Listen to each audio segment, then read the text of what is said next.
Hoje Deus tem uma palavra especial para a nossa vida.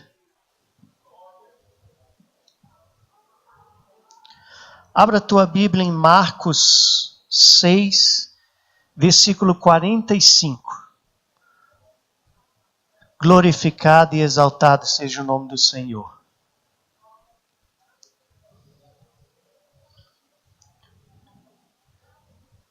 Hoje nós estávamos lá no hospital, agora de tarde, passamos a tarde lá com o pai.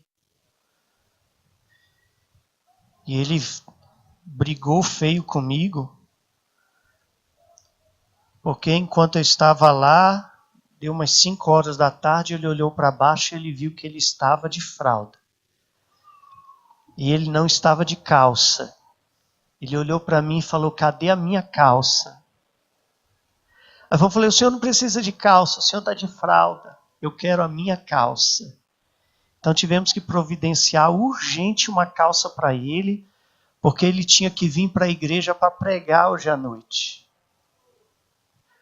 Aí eu falei: pai, o senhor não vai pregar hoje à noite. Não vai precisar pregar hoje à noite? Não, quem vai pregar sou eu. Então vou descansar. Aí resolveu deitar. Mas lá na hora não tinha calça, eu tive que improvisar um lençol lá com a enfermeira, jogar por cima das pernas dele e ele ficou calmo. Porque ele é um senhor de respeito, né? Não pode ficar mostrando as pernas para qualquer um. Mas graças a Deus, porque Deus está recuperando, de pouquinho em pouquinho está recuperando. E glorificado seja o nome do Senhor, porque o nosso Deus é fiel. Você escutou isso?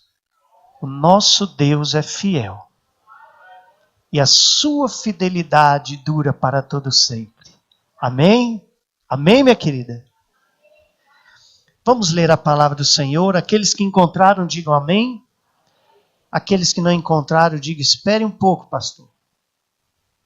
Como não há nenhum pedido de espera, então vamos ler a palavra do Senhor.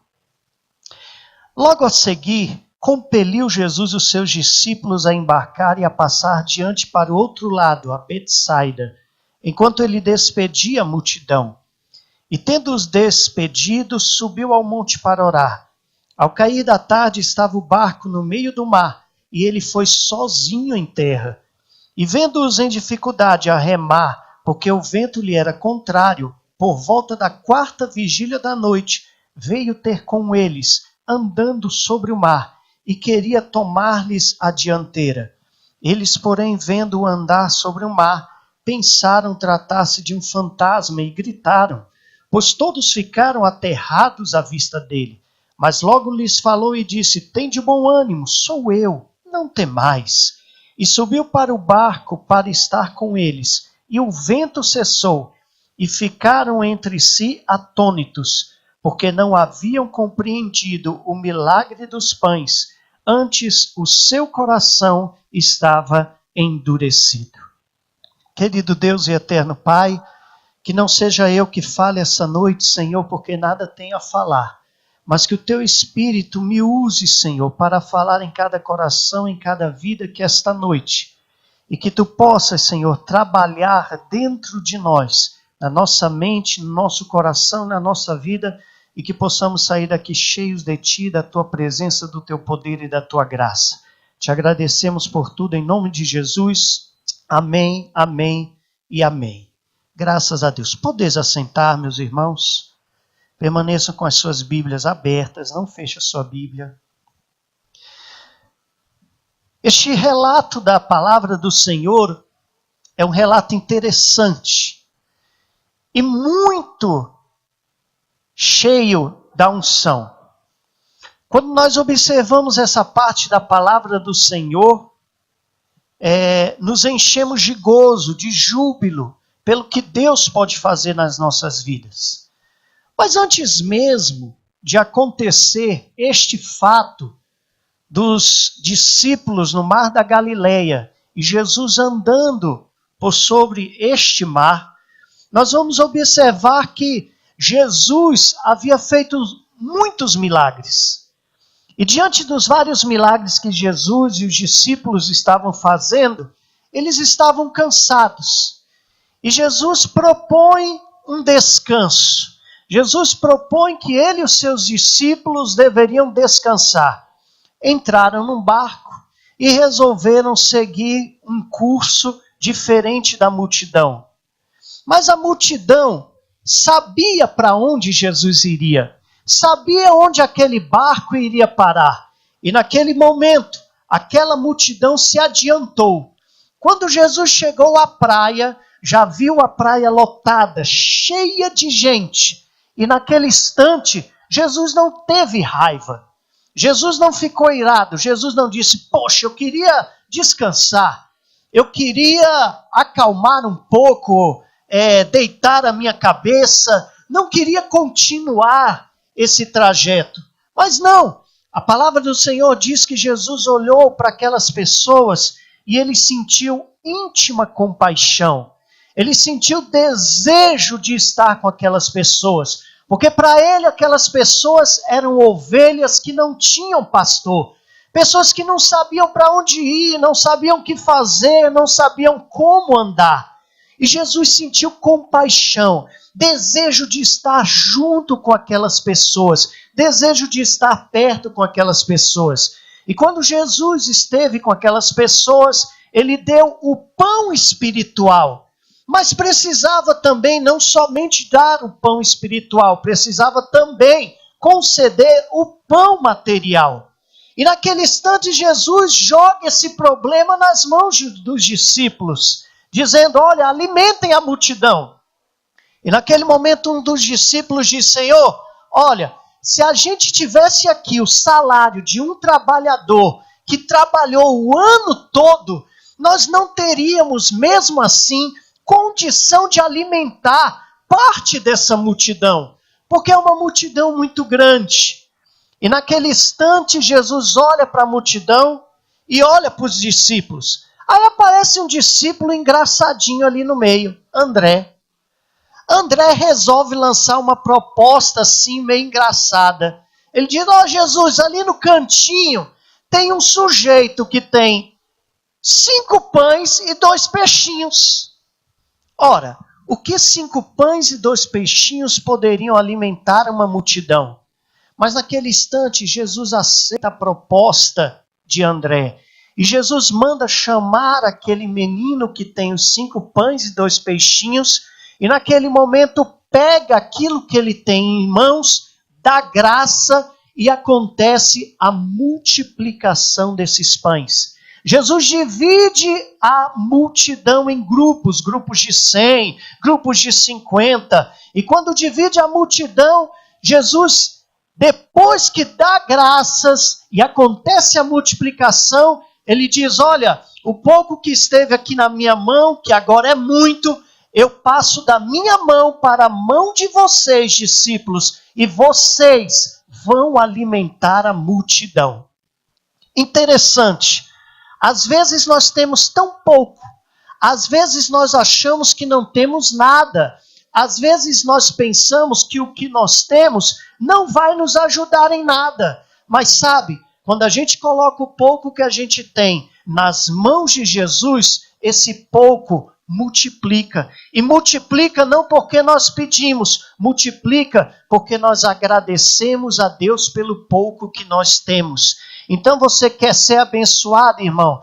Tenha pouco, mas agradeça a Deus pelo que nós temos. Agradeça a Deus pelo que você tem, porque você vai notar que os 5 pãezinhos e os 2 peixes que estão nas tuas mãos e parecem tão pouquinho diante da situação que você passa, ao agradecer a Deus, isso vai se multiplicar, vai alimentar multidões e o melhor ainda, vai sobrar 12 cestos cheios para quando você precisar e tiver necessidade novamente. Nós vemos que o povo, naquele momento, se alimentou. E ao se alimentar, Jesus viveu aquele milagre tremendo. E diante daquele milagre que foi tão grande, a gente vê que o negócio foi espantoso, que os 4 evangelhos trabalham a multiplicação dos pães. Em nenhum dos evangelhos falta esse relato. e na multiplicação dos pães. Nós vamos observar que imediatamente após esse momento, Jesus vira aos seus discípulos e fala o seguinte: olha, a partir de agora, eu quero que vocês saiam daqui, entrem naquele barco que está no mar da Galileia e vão até Betsaida. Do outro lado, vocês vão atravessar o mar e vão me encontrar lá em Betsaida. Ora, os discípulos não queriam entrar no barco. Os discípulos não tinham interesse de entrar no barco.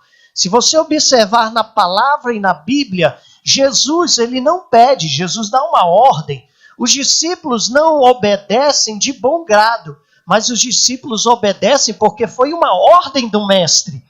Por que isso? Primeiro, porque a gente observa a geografia da região. Se você for estudar acerca do Mar da Galileia, irmão, o Mar da Galileia é um dos mares mais perigosos do mundo. Porque o Mar da Galileia, em sua geografia, ele é um mar que é cercado por montanhas.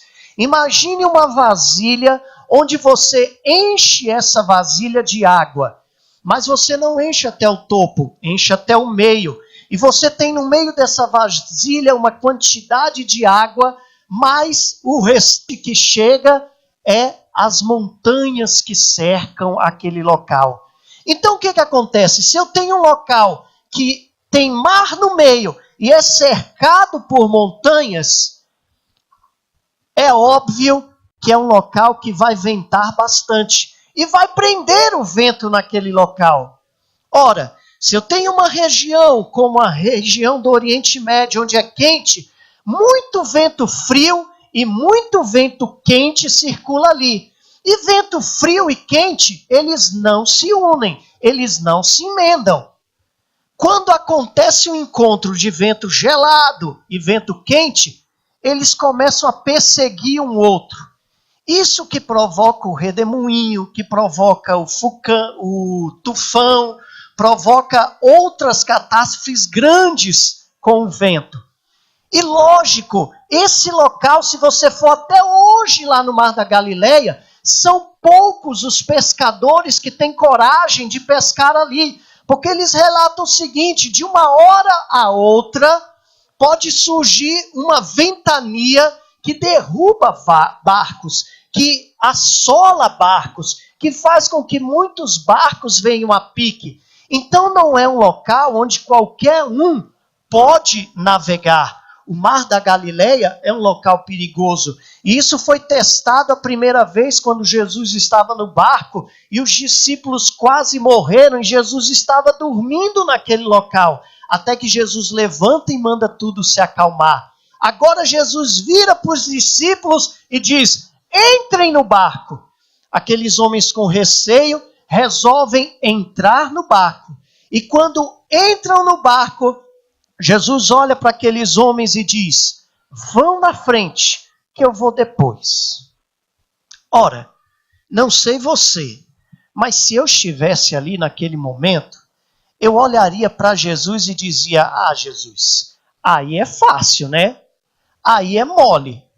A gente já trabalhou o tempo todo, vai entrar no barco, vai ter que remar até do outro lado. O mar é perigoso, não é esse mar normal. E o Senhor diz que vai depois. Mas não questionaram. Resolveram aceitar a ordem de Jesus. E sabe, eu observo isso com bons olhos. Porque o Senhor Jesus não é um Deus de um ambiente. O Senhor Jesus não é um Deus de um local só.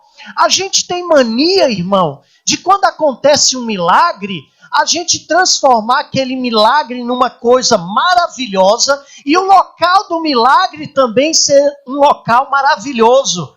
Ora, Jesus Cristo não é aquele que trabalha na nossa vida com um milagre. Jesus Cristo não é aquele que trabalha na nossa vida em um ambiente. Jesus Cristo é aquele que faz com que a nossa vida, a cada instante, viva milagres, milagres sobre milagres e ambientes diferentes. Por isso que Jesus vira aos discípulos: vocês viram o milagre que aconteceu em terra, mas agora vão para o barco, vão para o mar, porque eu quero mostrar para vocês que eu não sou somente o Deus da terra, mas eu sou o Deus que também faz milagre no mar e naquele local. Jesus Cristo manda ali os seus discípulos. Jesus manda os seus discípulos estarem naquele barco. E quando os discípulos estão naquele barco, eu observo que eles têm dois elementos. Um elemento era destino e o outro elemento era caminho. Eles conheciam o destino que iam chegar e conheciam o caminho que ia chegar. É a mesma coisa a gente. Quando a gente se entrega a Deus, irmão, o Senhor revela a mim e a você. Presta atenção no que eu estou dizendo. Quando nos entregamos a Deus, Deus revela a mim e a você qual é o nosso caminho e qual é o nosso destino. Mas sabe, Deus não costuma avisar que no meio deste percurso pode acontecer uma tempestade na nossa vida.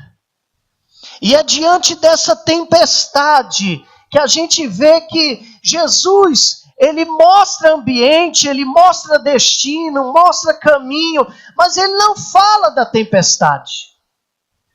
E o pior, os discípulos estão no caminho, estão no rumo, estão indo em direção a uma tempestade que ainda vai acontecer. E Deus sabe que vai acontecer essa tempestade. E sabe o que acontece? Jesus não está presente. Jesus simplesmente sai e vai para o monte, despede a multidão e vai para o monte orar. Parece um Deus cruel, não parece? Um Deus que sabe o que vai acontecer e simplesmente coloca os discípulos ali num barco e diz: vão em direção ao que está esperando vocês ali na frente. E sabe, eu não vou com vocês não. Eu vou orar. Vocês vão encarar a tempestade sem mesmo saber, e eu vou estar orando neste momento. Jesus sabia do destino. Jesus sabia o caminho. E Jesus sabia da tempestade que estaria presente na vida deles. E Jesus não estava presente no momento da tempestade. Eu queria que você repetisse o que eu vou te dizer agora. Repita bem alto comigo. É possível viver a ordem dele sem perceber a presença dele. É possível você viver a vontade de Deus e não perceber a presença dele.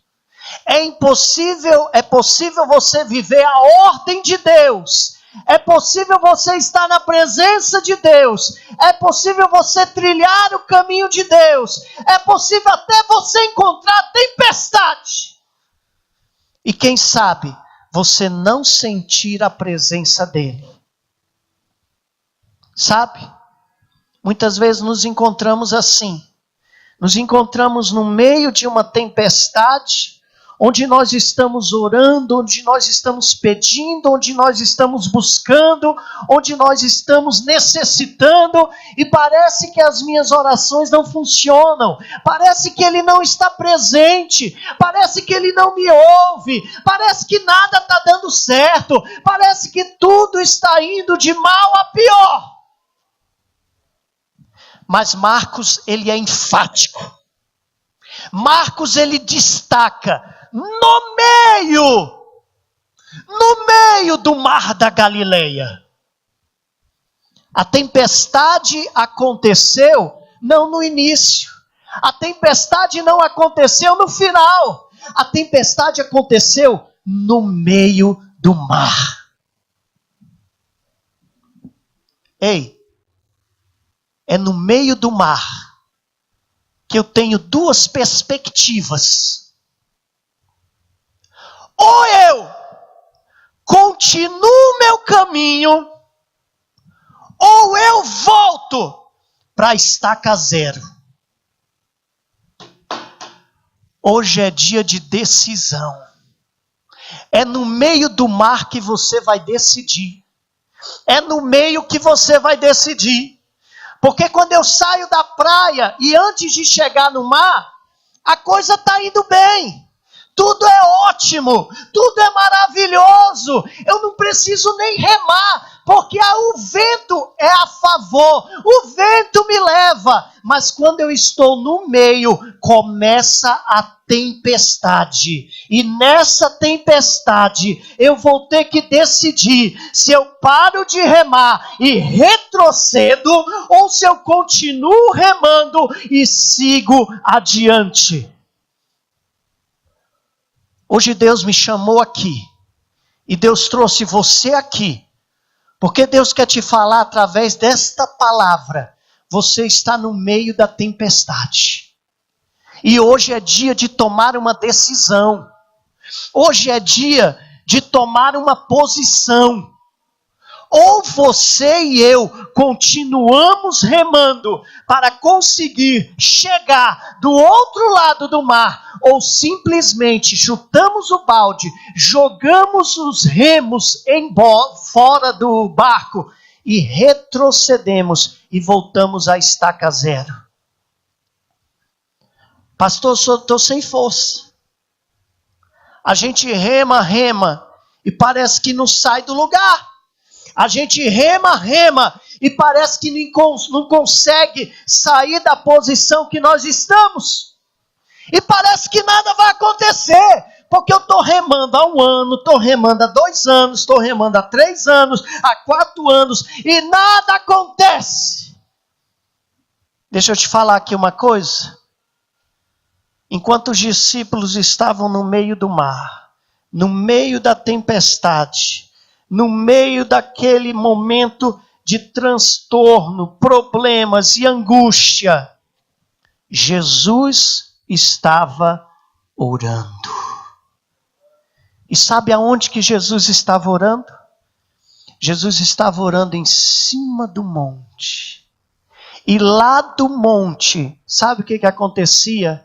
Jesus podia enxergar os seus discípulos que estavam no meio da tempestade. Parece que Jesus não está perto. Parece que Jesus não está junto. Parece que Jesus não está próximo. Mas em nome de Jesus eu quero te dizer esta noite: Jesus está olhando para você.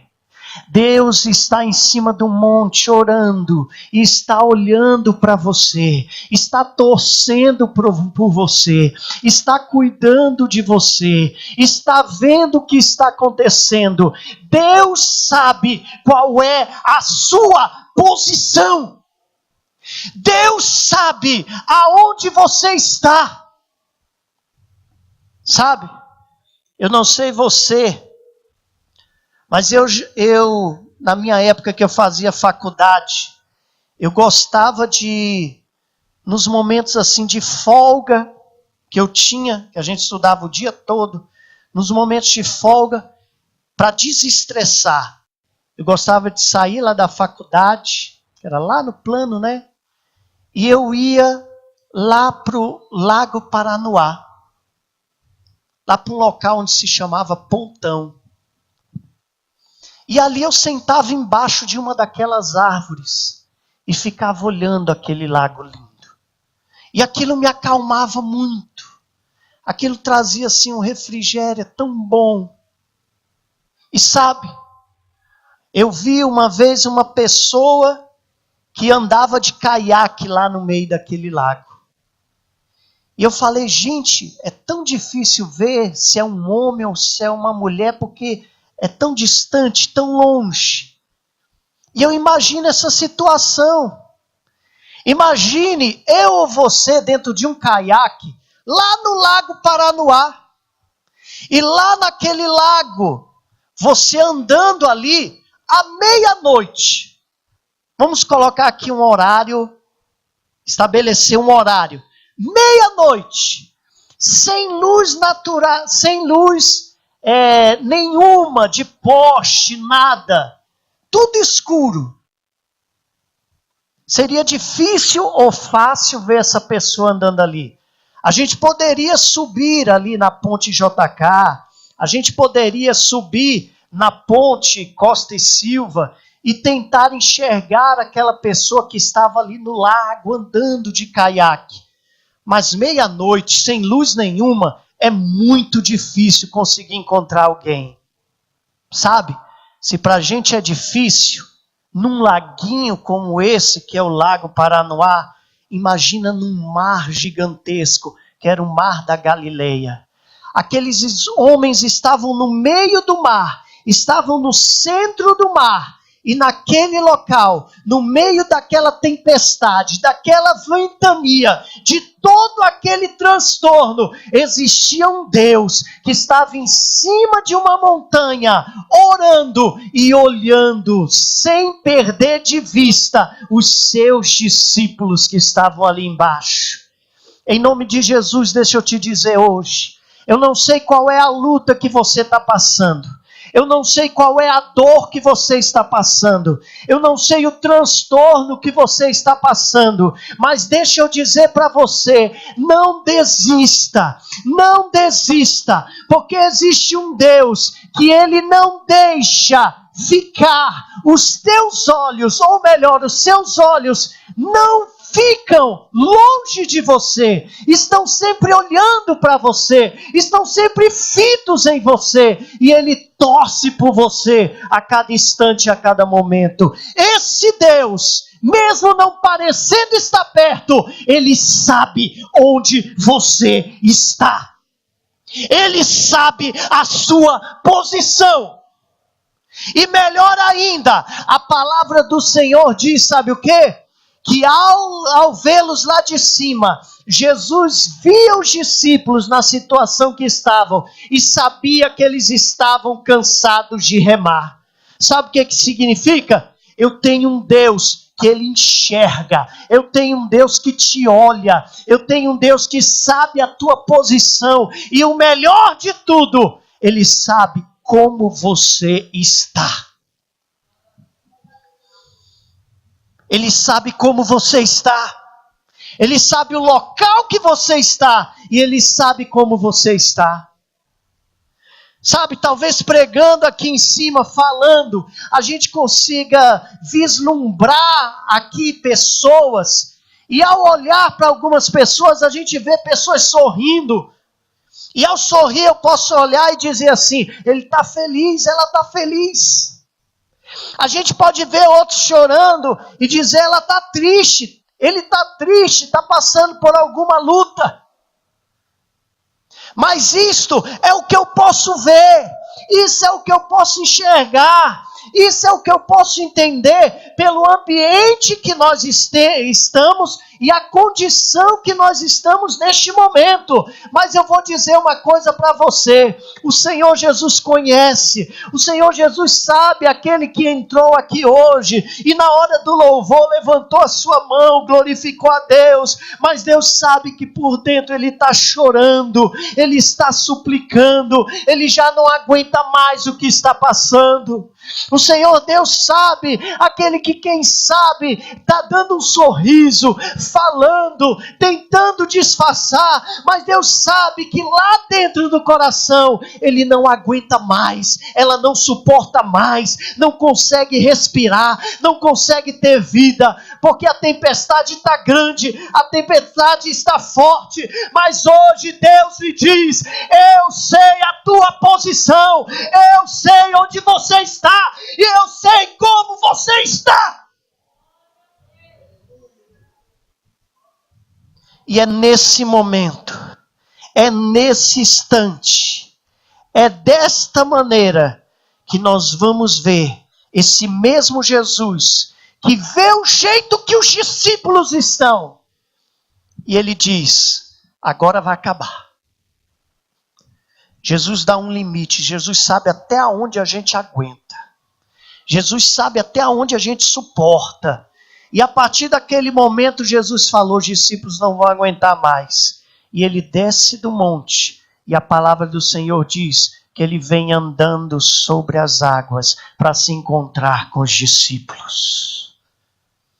E quando ele veio andando naquele momento, os discípulos olharam, pensa, irmã, já aproximadamente entre 3 e 6 da manhã, aqueles homens labutando ali no meio daquele mar, daquela tempestade, e nesse tempo, de repente vem na direção deles uma figura de um homem, um vulto, como andando na direção deles, e aqueles homens desesperados começam a gritar: é um fantasma!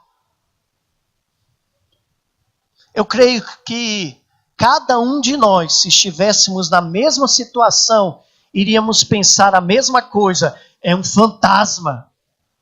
E sabe por quê? Porque o homem não anda sobre água. O homem não faz essa coisa. E os discípulos, eu acredito que os discípulos confiaram na palavra de Deus, porque Jesus falou que ia se unir a eles. Jesus falou que ia estar próximo deles. E eu penso que aqueles discípulos acreditavam que Jesus iria vir ao encontro deles junto em um barco.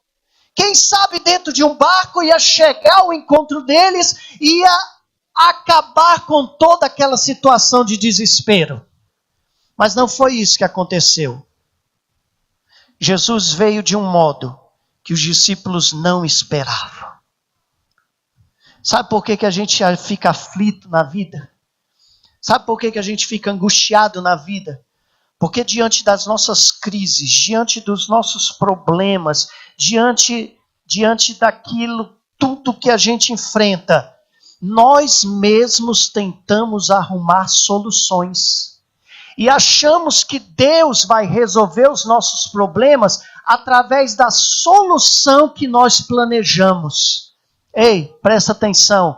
Deus não vai resolver o seu problema do jeito que você imagina. Se você está pensando que o seu Deus vai vir num barquinho para resolver o seu problema e acabar a tempestade, isso não vai acontecer. Porque o seu Deus, ele não age no natural, ele age no sobrenatural. Deus vai vir andando por sobre as águas, sobre a tempestade, e vai trazer a vitória para você, em nome de Jesus.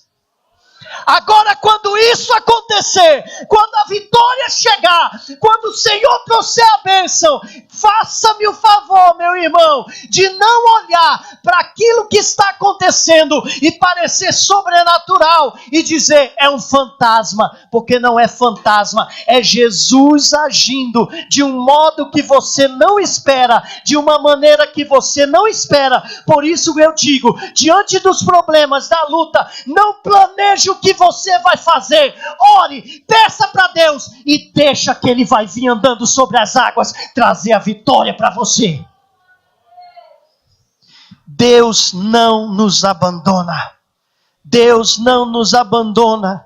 No auge das nossas crises, os mais íntimos podem ser transformados em desconhecidos. Sabia disso? Quando a gente está em crise, quando a gente está alucinado, a gente não enxerga mais nada, a gente não enxerga os amigos que podem chegar perto e ajudar, e às vezes não enxerga nem Jesus. Pastor, eu vim aqui essa noite achando que ia ter uma solução, achando que ia ter uma bênção, achando que tudo ia resolver, mas quando cheguei aqui, recebi um telefonema que tudo piorou, tudo está de mal a pior, tudo está bagunçado, nada está dando certo. Em nome de Jesus, não é a crise, não é problema, quem sabe é Jesus que está chegando próximo do teu barco para resolver e dar a solução. Então glorifica a Deus, glorifica a Deus.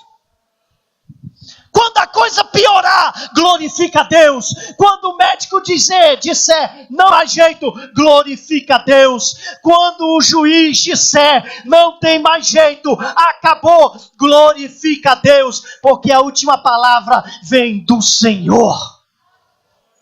Vem do Senhor. E Jesus chega, Jesus trabalha, Jesus fala.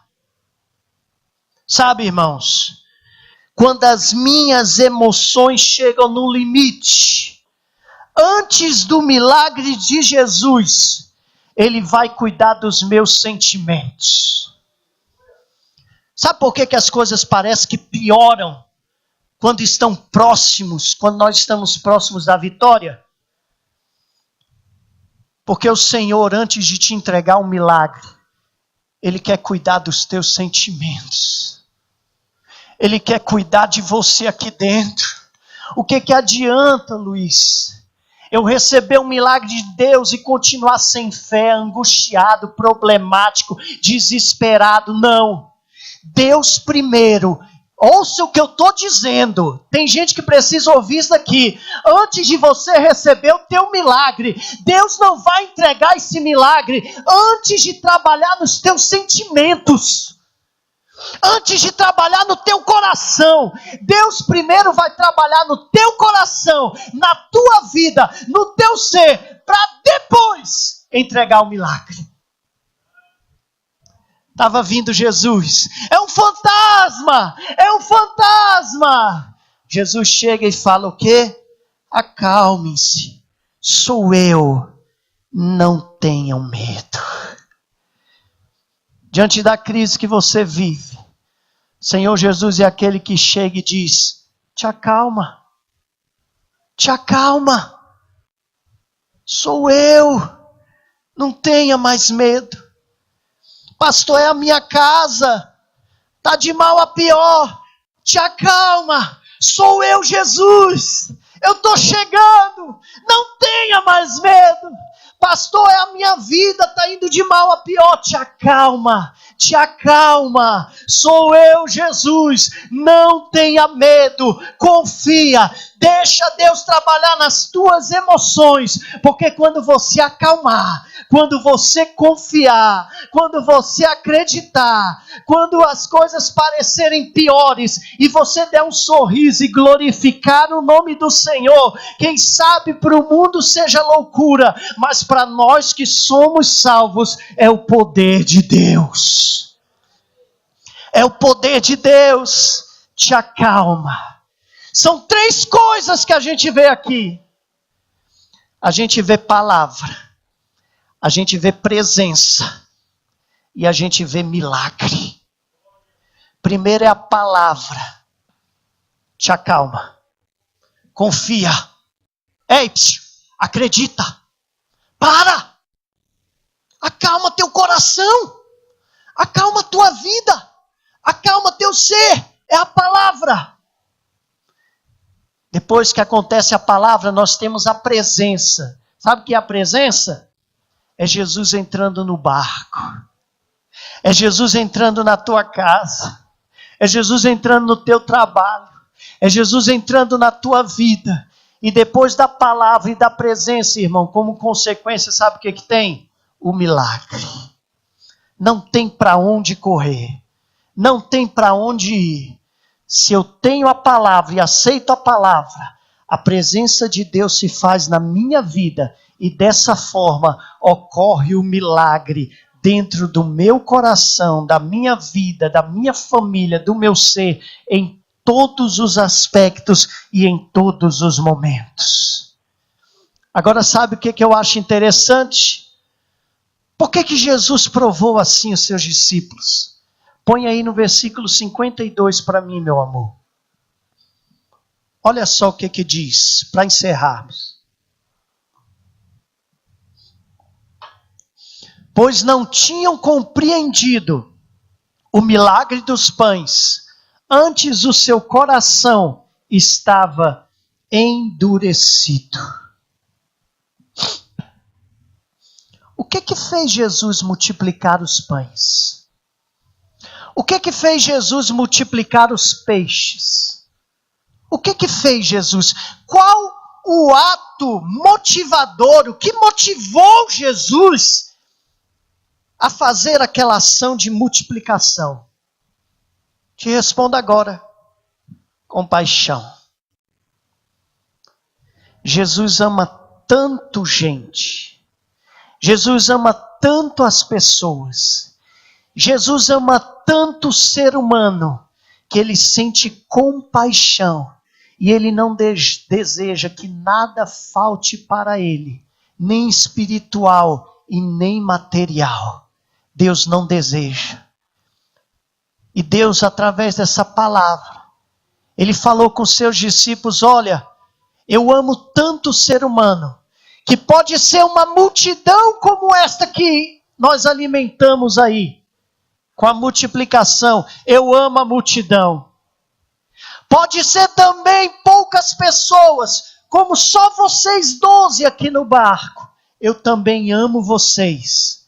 Mas uma coisa é certa, Deus nunca vai deixar que eu e você venhamos a perecer, porque Ele nos ama muito. Olha aqui para mim. Jesus te ama. Jesus te ama. Jesus te ama. Para de duvidar. Para de duvidar. Porque ainda existe pergunta no nosso coração. Jesus te ama. Jesus te ama. Jesus te ama muito. Sabe? Existe uma tribo lá nos Estados Unidos.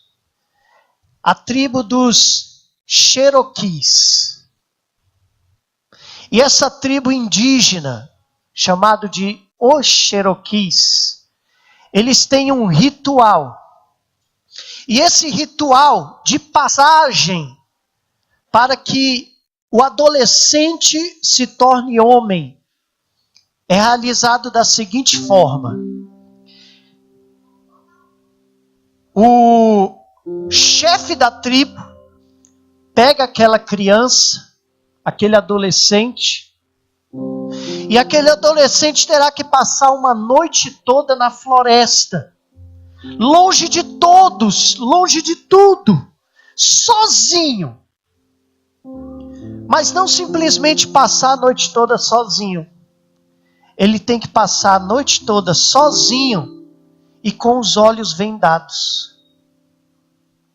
Ele vai ouvir tudo que é barulho na floresta.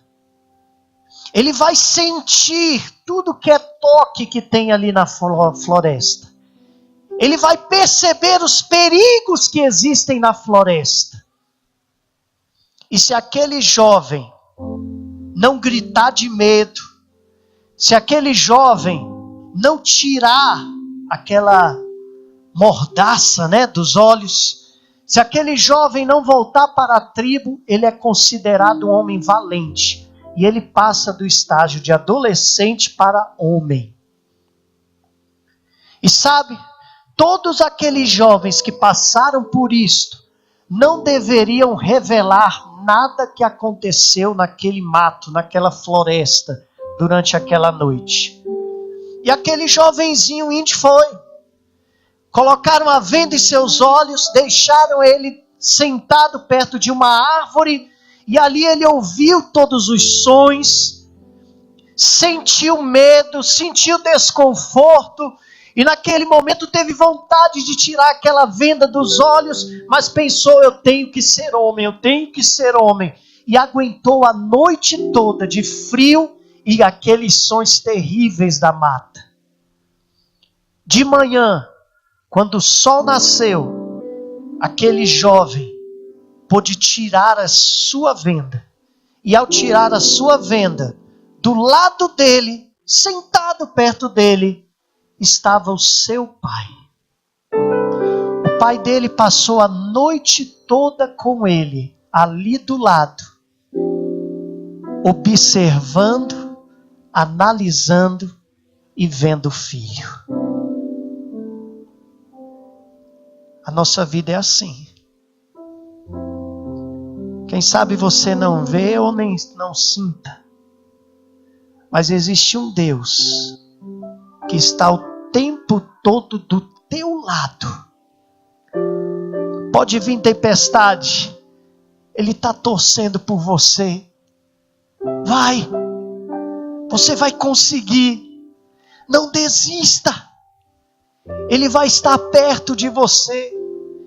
Quem sabe a dor com o marido, quem sabe a dor com a esposa, quem sabe a dor com o filho, quem sabe a dor com o pai, quem sabe a dor com a mãe, quem sabe a dor, seja com quem for, ele nunca vai sair do teu lado. Ele sempre vai estar contigo. Olha aqui para mim, você nunca está sozinho. Deus nunca lhe deixará sozinho. E pode vir tempestade. Você pode estar no meio do mar e o vento está batendo no seu barco. E você olhando entrar água e o barco afundando, a coisa dando errada. Quem sabe alguns pedaços de madeira do barco já quebraram. Está entrando água por tudo que é lado, não tem mais jeito. Mas existe um Deus que pode pegar o seu barquinho nas palmas da mão dele, levantar e levar até o porto seguro e trazer a vitória para a sua vida. Olha para o irmão que está do seu lado. Diga para ele assim: você não está só. Olha para quem está do outro lado e diga assim: você não está só. Deus está conosco. Fique de pé nesse momento. Fique de pé nesse instante.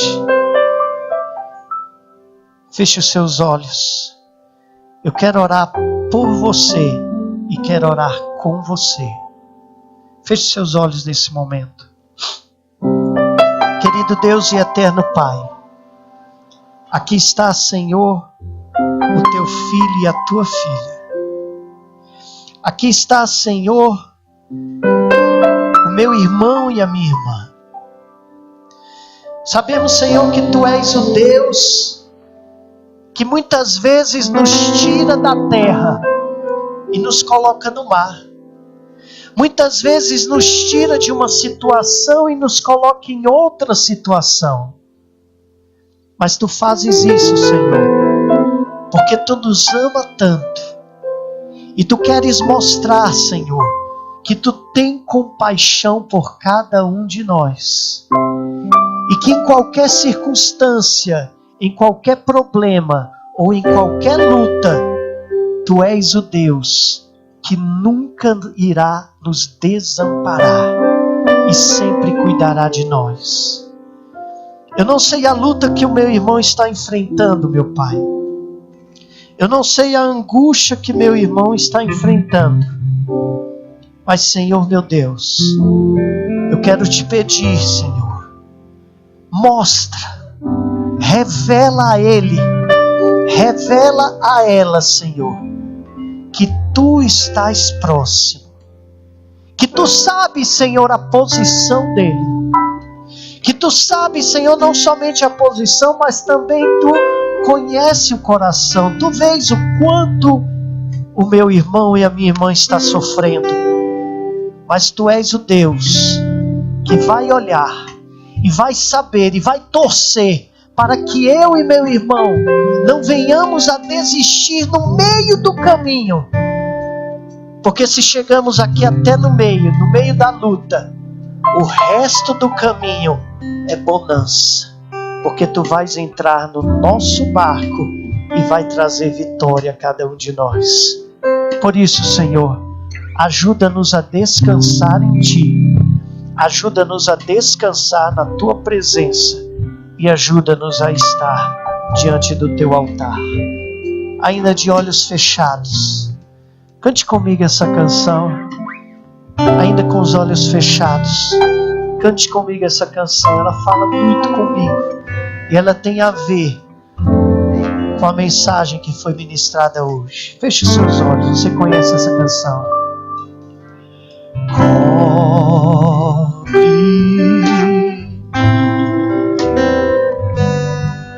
Cobre com Tuas mãos. Quero ouvir você cantando.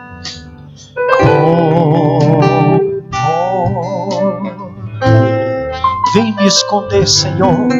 Vem me esconder, Senhor. Se o trovão e o mar se Sobre a tempestade eu voarei. Eu vou sobre as águas, tu também és rei. Também, por isso, meu Deus, descansarei. Minha alma está, diga, alma segura em ti, diga ele. Tu sabes bem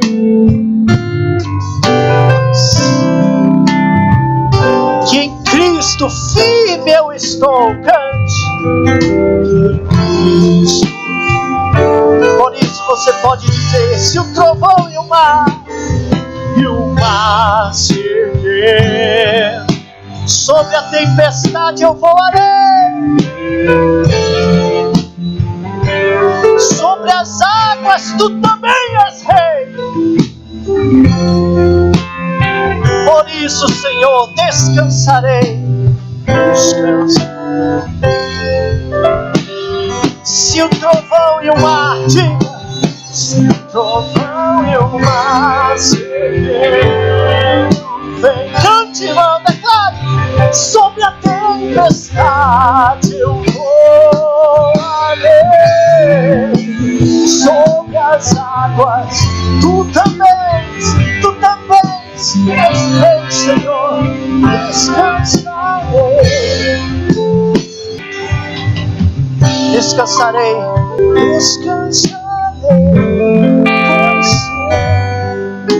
só a igreja, descansarei.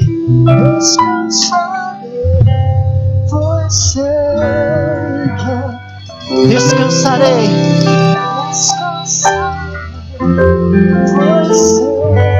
Está descansando no Senhor? Cante de novo. Descansarei, pois sei que és Deus. Descansarei, pois sei que és Deus. Descansarei, pois sei que és Deus. Descansarei, pois sei que és Deus.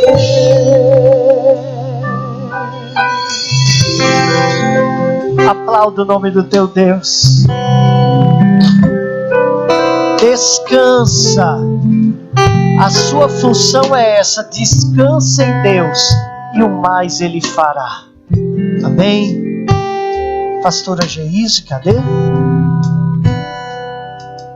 Está lá atrás. Os nossos irmãos dizimistas que trouxeram seus dízimos, venham à frente. Estaremos orando por você.